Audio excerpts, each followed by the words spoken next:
Boa noite a todos, sejam todas bem-vindas, todos bem-vindos a mais uma live, hoje transmitida em minha página pessoal e também no grupo Breve Mensagem Espíritas. Rogamos a Deus, a Jesus, que todos estejam bem. E nesse instante, nós convidamos a todos que possam unir em pensamentos elevados, em vibrações nobres, para que possamos preparar o nosso ambiente virtual e que essas vibrações emanadas por todos que estão presentes nesse instante, pelo Facebook, que essas vibrações possam penetrar no coração e no lar de cada um de vocês. Vamos agradecer, em primeiro lugar, a Deus, nosso Pai, de amor e bondade, pela bendita oportunidade que nos concede, mais uma vez, de estarmos aqui presentes, para as reflexões dentro da visão e dentro da ótica espírita, levando a todos reflexões que possam nortear a nossa caminhada rumo ao nosso crescimento espiritual.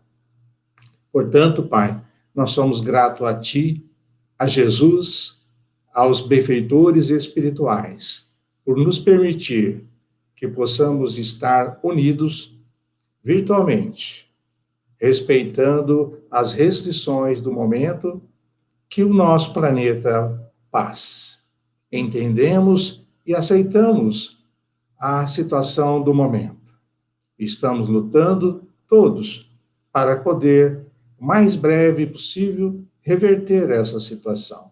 Portanto, Pai, na qualidade de espíritos ainda em evolução, pedimos a vossa proteção, vosso amparo a todos nós, para que possamos vencer essa etapa com paz no coração e com determinação nas nossas ações. Por isso, nós te rogamos, através da prece que Jesus nos ensinou. Pai nosso que estais no céu, santificado seja o vosso nome. Venha a nós o vosso reino, seja feita a vossa vontade, assim na terra como nos céus. O pão nosso de cada dia nos dai hoje. Perdoai, Pai, as nossas dívidas, na medida que nós vamos perdoando aos nossos devedores. Não nos deixe cair em tentação, mas livra-nos de todo mal. As reflexões da noite de hoje têm por tema: quem traiu Jesus? Por certo, se fizermos essa pergunta presencialmente a todos, a maioria, é óbvio, vai dizer o nome Judas. Mas façamos uma análise dos fatos históricos, embora há controvérsias, mas façamos, melhor dizendo, uma análise dos fatos. Judas viveu com Jesus por mais ou menos 3 anos. Viu aquele homem modelo e guia para a humanidade. Aquele homem que falava por parábolas e ensinamentos, que consolava e até curava as pessoas. Não obstante nunca assumir para si tal mérito. Mas ele, com as suas vibrações de amor e de carinho, envolvia todos, inclusive o próprio Judas. E no dia daquela última ceia, Jesus disse para alguns historiadores a palavra: um de vocês irá me trair. Mas para outros historiadores, a palavra foi: um de vocês vai me entregar. É óbvio que Jesus sabia que Judas faria isso. Mas trair ou entregar? Judas era um lutador, um visionário. Ele lutava para que Jesus pudesse libertar não só os judeus, mas também os hebreus dos romanos. Judas acreditava, assim como no Velho Testamento, que um Salvador viria para ser o apaziguador, para ser um revolucionário material e também espiritual. Portanto, como julgar se Judas teve realmente o sentimento de trair Jesus? Como saber qual eram as suas reais intenções? Será que Judas não tinha a intenção de fazer com que Jesus fosse preso e libertado pelo povo que Jesus tanto ajudou, até curou? Será que não era essa a sua intenção? Os fatos históricos, eles normalmente perdem algumas nuances ou alguns fatos pequenos e que traduzem de forma distorcida com o passar do tempo. Mas é para reflexão.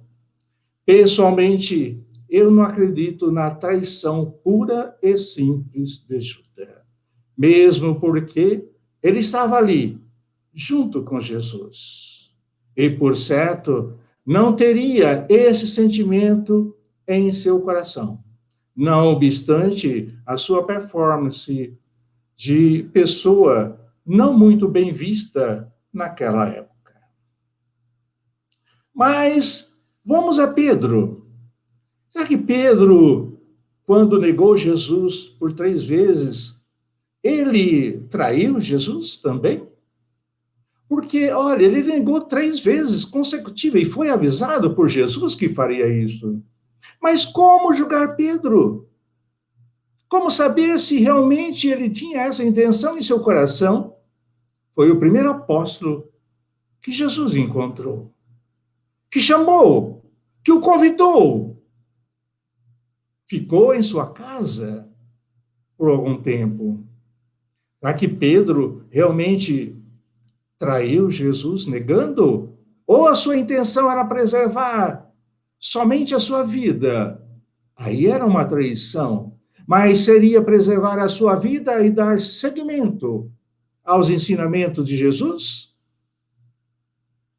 A verdadeira intenção, a história não nos conta, porque está inserida no contexto do sentimento e do coração de cada um. E Pilatos traiu Jesus? Ou ele traiu a sua própria consciência, porque por 5 vezes consecutiva, quando os judeus levaram Jesus para que ele crucificasse, já que os judeus apedrejavam, Quando eles levaram para Pilatos, Pilatos, por 5 oportunidades, declarou que não via culpa naquele homem. Não obstante, com medo de perder o poder, o poder temporal, leva Jesus, porque era permitido a ele, consagrado a ele, Pilatos, a oportunidade de soltar um criminoso na época da Páscoa. E levou Jesus até a Torre Antônia e colocou Jesus de frente ao povo. E os soldados distribuíram dinheiro, moedas para aquele povo, para gritar: crucifique Jesus, crucifique Jesus. Solte Barrabás. Barrabás, sim, era uma pessoa perdida nos interesses materiais. Aquelas pessoas traíram Jesus? Como saber o que passou na consciência de cada um? Será que tinham o real conhecimento das coisas materiais, espirituais? Será que traíram simplesmente porque Jesus tinha os sacerdotes como inimigos? Ou traíram porque nas suas casas haviam pessoas com fome? A consciência de traição ou não é de cada um. Não devemos julgar. Jamais julgar.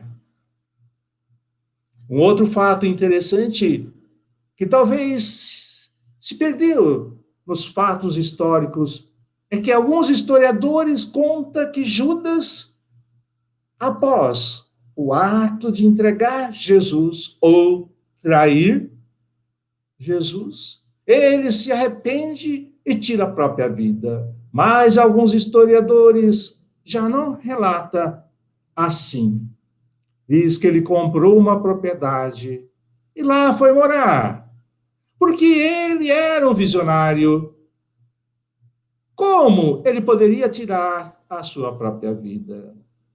Então, a história não nos permite saber de fato e de direito a realidade dos fatos, mas nós podemos fazer reflexões em torno dos inimigos que Jesus tinha. Mas será que só Jesus tinha inimigos? Vamos agora mergulhar no livro Viagem Espírita, em 1862. Foi uma série de palestras proferidas por Allan Kardec. Olha que privilégio. Eu gostaria muito de estar lá, ouvindo Allan Kardec fazer os seus pronunciamentos. Esteve em mais de 20 cidades, proferiu mais de 50 conferências. E isso foi retratado no livro Viagem Espírita, em 1862.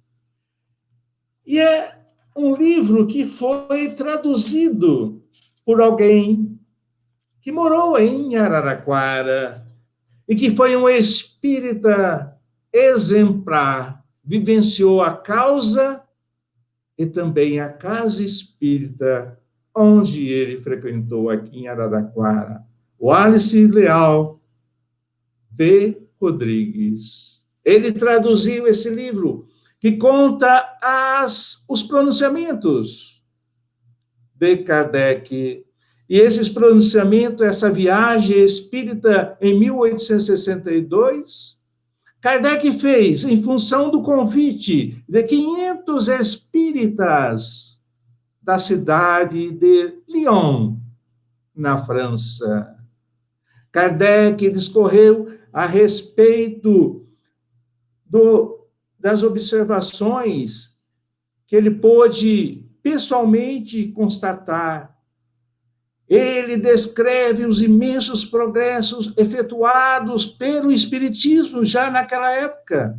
As palestras de Allan Kardec nessa viagem de esclarecimento e fortalecimento aos grupos também foi um dos seus objetivos.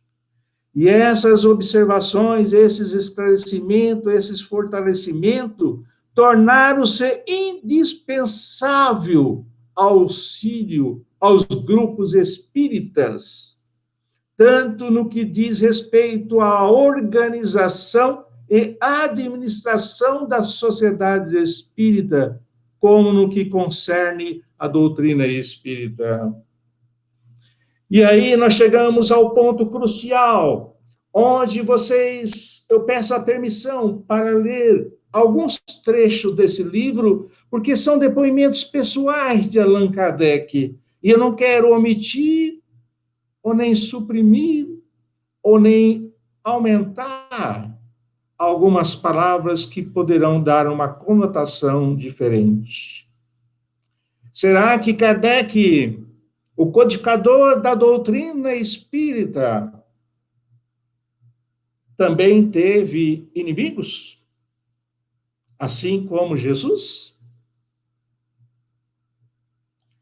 Vamos ver o depoimento de Allan Kardec. No estado atual das coisas aqui na Terra, diz Kardec: qual é o homem que não tem inimigos?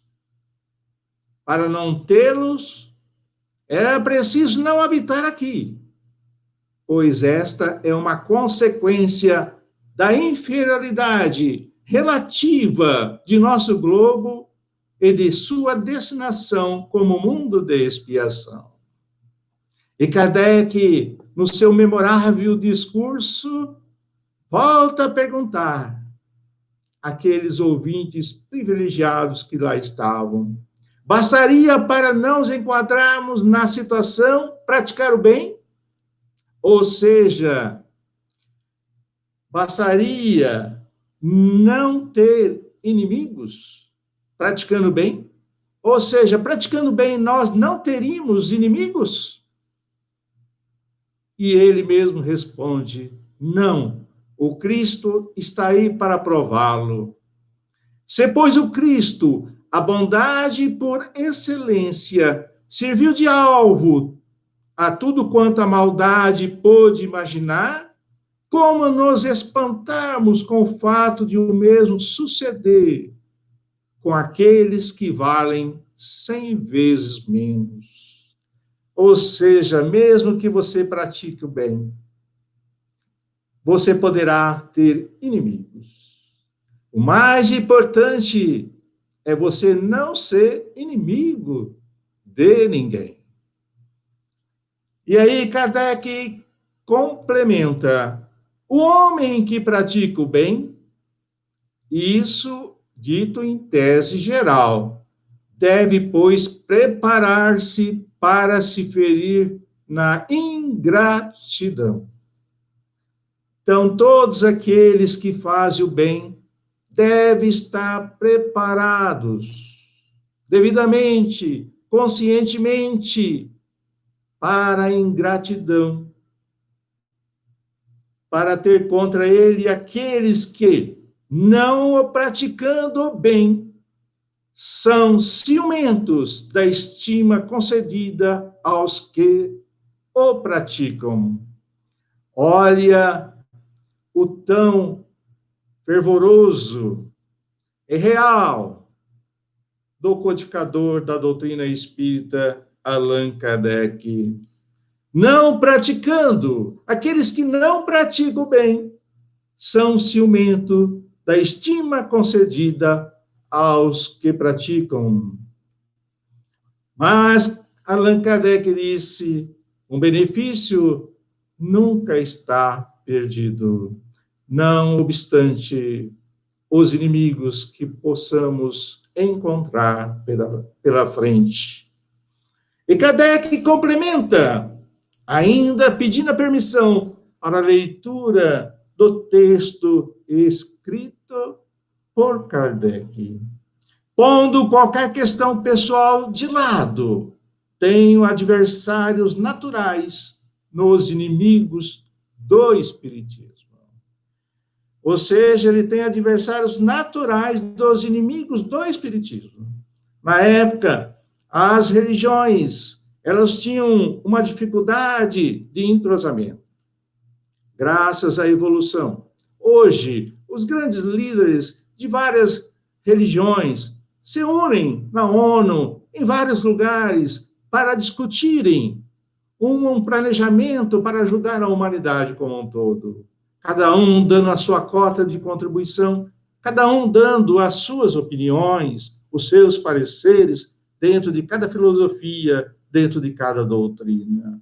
É a união das religiões. Hoje, não diríamos que temos adversários naturais do Espiritismo, mas Kardec complementa: o que pode parecer mais espantoso é que tenho adversários mesmo entre os adeptos do Espiritismo.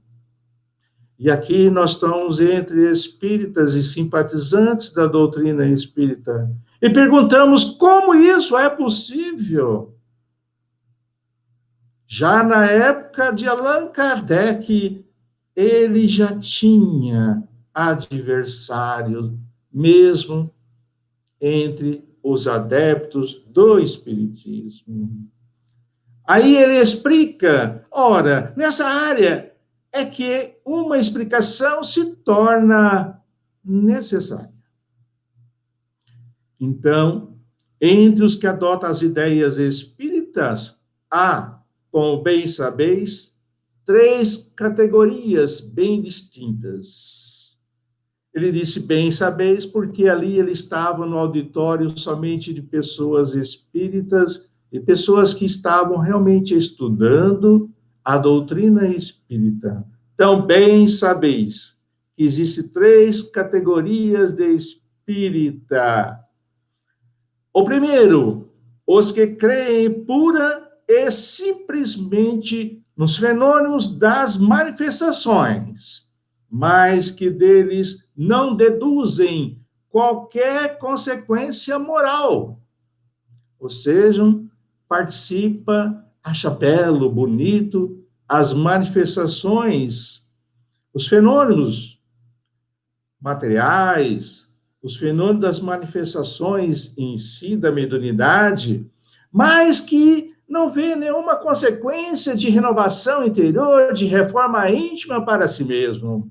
Muitos que participam de trabalhos mediúnicos, da prática espírita mediúnica, dizem, eu vou lá no centro para fazer a caridade, quando, na realidade, são os espíritos que fazem a caridade para conosco, dizendo, olha, eu estou assim, assado, porque agi dessa forma quando estava aí encarnado. Então, nos alerta.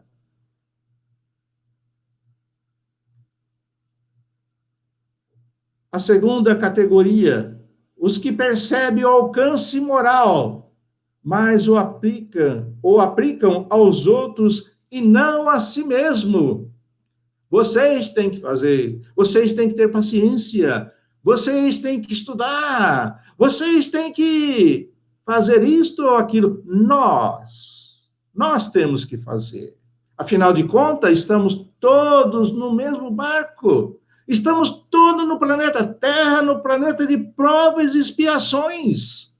Todos nós estamos juntos. Então, é para nós. Né?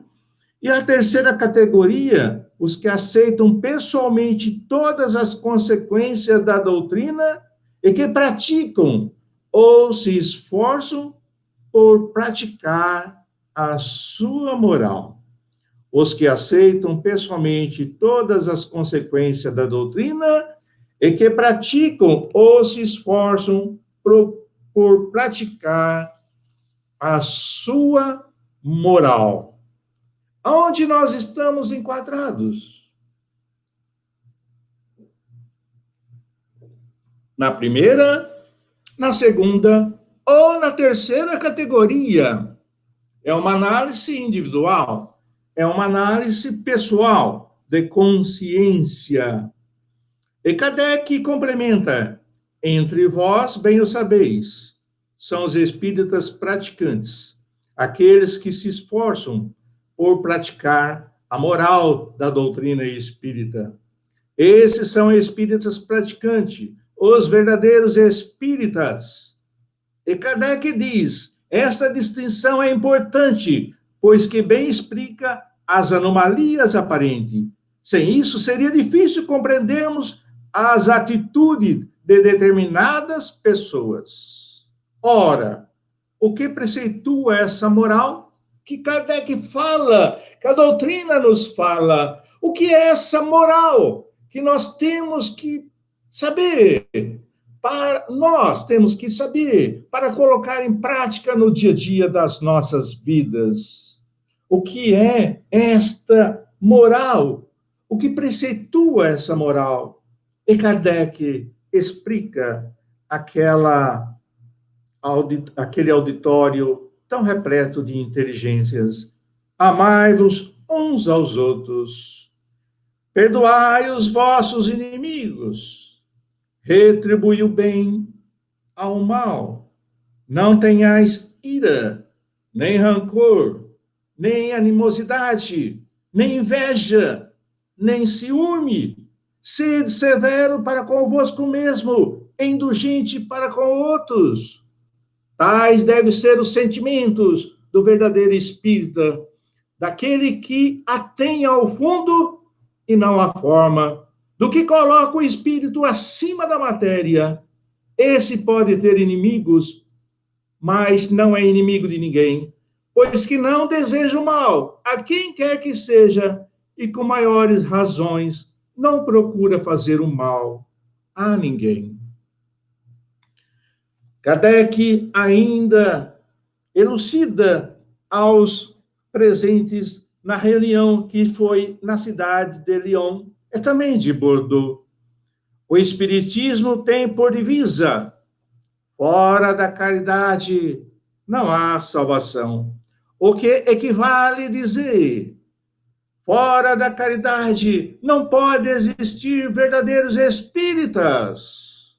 Fora da caridade não pode existir verdadeiros espíritas. E quando falamos da caridade, ela é muito abrangente. Não é só a doação de coisas materiais, mas a doação de amizade, de companheirismo, de renúncia, de afabilidade, de doçura, de compreensão, de ternura para com as pessoas. Todos nós somos carentes dessas virtudes necessárias ao nosso crescimento, à nossa evolução espiritual. Solicito-vos inscrever daqui para frente essa divisa em vossas bandeiras, pois que ela resume ao mesmo tempo a finalidade do Espiritismo e o dever que lhe impõe. Vejam que pronunciamento, que discurso de Allan Kardec. Como eu disse e repito, gostaria muito de estar presente para ouvi-lo. E ele ainda complementa: desde que surgiram as primeiras manifestações dos espíritos, algumas pessoas nisso viram um meio de especulação, uma nova mina a ser explorada. Se essa ideia seguisse o seu curso, tereis visto popular por toda parte médios e pseudomédios oferecendo consultas a um dado preço por sessão. Os jornais estariam cobertos por seus anúncios e reclames. Muitas vezes as pessoas ainda se detêm aos fenômenos físicos, a exclusivamente sessões mediúnicas, e esquece que os encarnados precisam de atendimento fraterno. Os encarnados precisam ser ouvidos, precisam ser escutados, precisam ser auxiliados, ajudados, precisam de nós, outros encarnados, que temos a missão de propagar, de divulgar a doutrina espírita, não só através das palestras, das lives, mas também na prática do dia a dia da nossa vida. Bom, aí Kardec diz isto, que os jornais estariam cobertos por seus anúncios e reclames, e ele complementa: foi o que me esforcei por fazer, demonstrando desde o princípio a face grave e sublime dessa nova ciência, fazendo-a sair do caminho puramente experimental, para fazê-la penetrar no da filosofia e da moral. Então, aqui fica bem claro que o experimento, as manifestações físicas foram necessárias no início. Mas hoje há necessidade de compreensão, sem ver, sem presenciar, com o nosso intelecto, com a nossa compreensão, através da filosofia e da moral que o Espiritismo nos traz. Creio ter, assim, prestado algum serviço à causa, e não tivesse agido dessa forma, de que eu me poderia alegrar? Se a missão de Kardec era trazer a doutrina, um dos homens mais inteligentes que pessoalmente eu já li e já estudei. Porque as perguntas que ele formulou aos espíritos têm a mesma intensidade de inteligência, de reflexão, do que as próprias respostas dadas aos espíritos. Creio ter, assim, prestado algum serviço à causa. E hoje complementaremos a causa e também a casa espírita, que é uma casa de Deus, de Jesus, e que deve ser devidamente respeitada através das nossas atitudes e da nossa presença quando estamos lá. Crede, senhores, as pedras não faltam em meu caminho. Passo por cima delas, mesmo das mais altas e pesadas. Imagina o sofrimento do codificador da doutrina espírita, com tantos inimigos, com tantas pessoas querendo extinguir, muitas vezes, o seu próprio trabalho. Mas ele complementa na última frase do seu discurso: coloca em primeira instância o consolo que é preciso oferecer aos que sofrem. Esse é o nosso papel de espírita, de cristão. Esse é o nosso papel como ser humano, independentemente, inclusive, da própria concepção religiosa. Mas ele colocou em primeira instância o consolo, e nós também temos que consolar as pessoas que sofrem. Muitas vezes nós paramos, mergulhamos no nosso próprio sofrimento, quando tem pessoas ao nosso lado sofrendo muito mais do que nós. É preciso ampliar esse horizonte de visualização das dores alheias. Completa Kardec: erguer a coragem dos caídos, arrancar o homem de suas paixões, do desespero, do suicídio, detê-lo talvez no limiar do crime. Guardo milhares de cartas. Depoimento pessoal de Allan Kardec. Guardo milhares de cartas que, para mim, mais valem do que todas as honrarias da terra, e que olho como verdadeiros títulos de nobreza. Imagina aquelas cartas relatando o benefício que a doutrina espírita trouxe às pessoas que estavam perdidas, desiludidas, sofrendo, amarguradas, pensativas, sem rumo, sem caminho. Imagina aquelas cartas relatando Allan Kardec, a doutrina espírita, o livro dos espíritos, o evangelho segundo o espiritismo me trouxe novas visões, novas mensagens de consolo, de amparo, de orientação, que estão me auxiliando a sair do estado, muitas vezes depressivo, angustiante. A doutrina espírita prova, por sua marcha progressiva, que nada tem a temer. Inclusive nós, fazendo o bem, praticando o bem, fazendo o melhor de nós, não temos que temer nada também. Nós temos que preocupar, sim, em não sermos inimigos. Se a pessoa não gosta de mim, o problema é da pessoa. Mas se eu não gosto da pessoa, o problema passa a ser meu. Quanto a mim, diz Kardec, não ocupo nenhuma posição, por isso nada existe que pode ser tirado de mim. Não peço nada, não solicito, e assim nada me pode ser recusado. Não devo nada a ninguém. Desse modo, nada há que possa ser cobrado. Ai, como eu gostaria de falar todo o discurso do codificador, mas não dá. O tempo urge, o tempo passa, mas as reflexões da noite é a respeito dos nossos inimigos. Todos nós temos inimigos.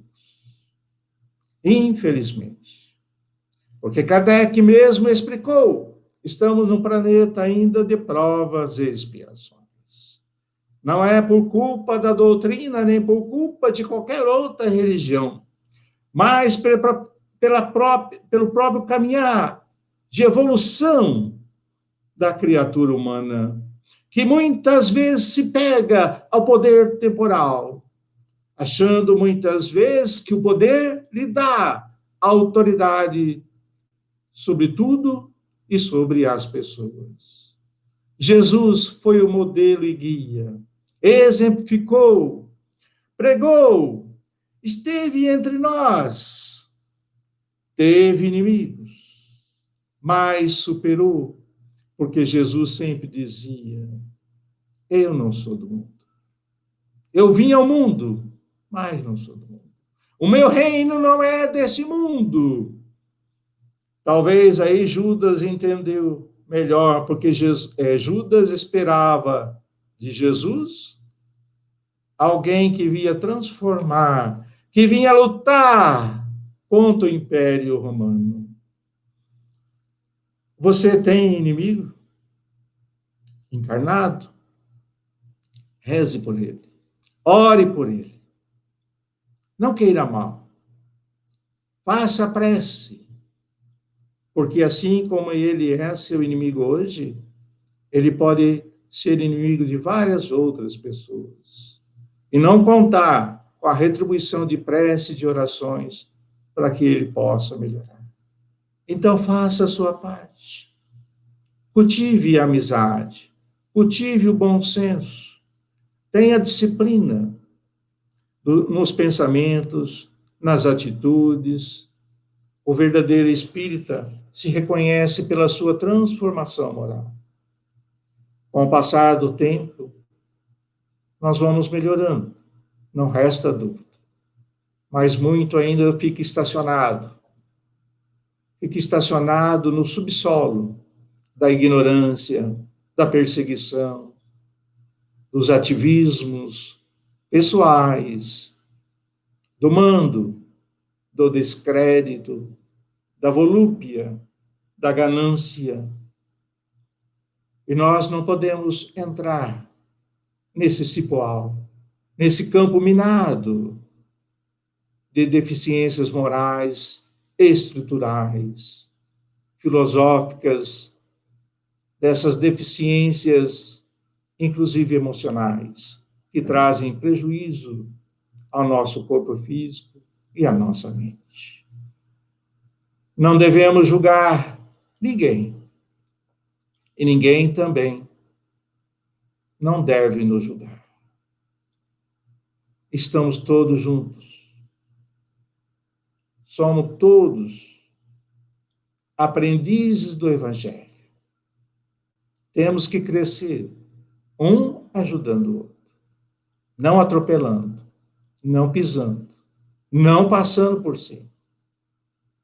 Que Deus e Jesus, na sua infinita misericórdia, possa nos abençoar e que as reflexões da noite possam nos auxiliar a bem compreender a necessidade de compartilhar de forma amorosa, prudente, sensata, o nosso espaço aqui na Terra.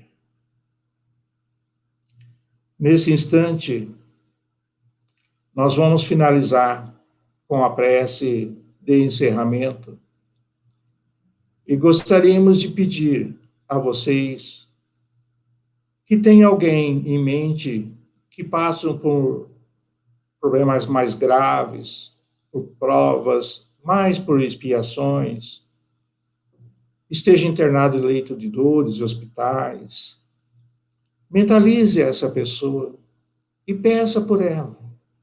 Vamos esquecer nós nessa noite. Vamos pedir por alguém. Vamos vibrar por alguém. Vamos vibrar para com os nossos irmãos, seja eles nossos inimigos ou amigos. Vamos vibrar para a humanidade, para que todos nós possamos ter uma melhor consciência das nossas responsabilidades. Então, Pai, nesse instante, nós pedimos a Ti e a Jesus, aos amigos espirituais, que possam adentrar no lar de cada um, que possam ir até os leitos dos hospitais, onde estejam as pessoas que estão sendo mentalizadas, que possam ir ao encontro daquelas pessoas que ainda tentam, de qualquer jeito, nos prejudicar ou nos atingir. Que todos, Pai, possam receber o lenitivo da saúde física, mental e emocional. Que todos possam ser auxiliados, ajudados da melhor maneira possível. Que todos possam receber nesse instante as vibrações do nosso coração. E que essas vibrações possam se transformar em saúde, em paz e consciência, em alegria. E que assim seja. Meus amigos, aqui nós finalizamos, agradecendo a todos que estiveram conosco, agradecendo antecipadamente aqueles que, porventura, estarão assistindo posteriormente. Na quarta-feira próxima, estaremos aqui novamente. E se você tiver alguém necessitado de ajuda, de vibrações, de orientações, esteja presente, peça, crê, acredita. Você pode fazer a diferença para esta pessoa que necessita. Com o seu pensamento elevado, com as suas vibrações. E nós aqui juntos, vibrando juntos, nós auxiliamos de forma eficaz, porque essas energias se condensam e vão ser remetidas às pessoas que necessitam, aquelas que você mentalizar. Esteja presente. Na próxima quarta-feira, estaremos aqui, novamente, se Deus assim o permitir, no nosso perfil pessoal e também no grupo Breve Mensagem Espíritas. Acione o sininho, compartilhe, ajude seus amigos, ajude a nós com a sua presença, com as suas vibrações, para que possamos externar com bom ânimo as nossas reflexões.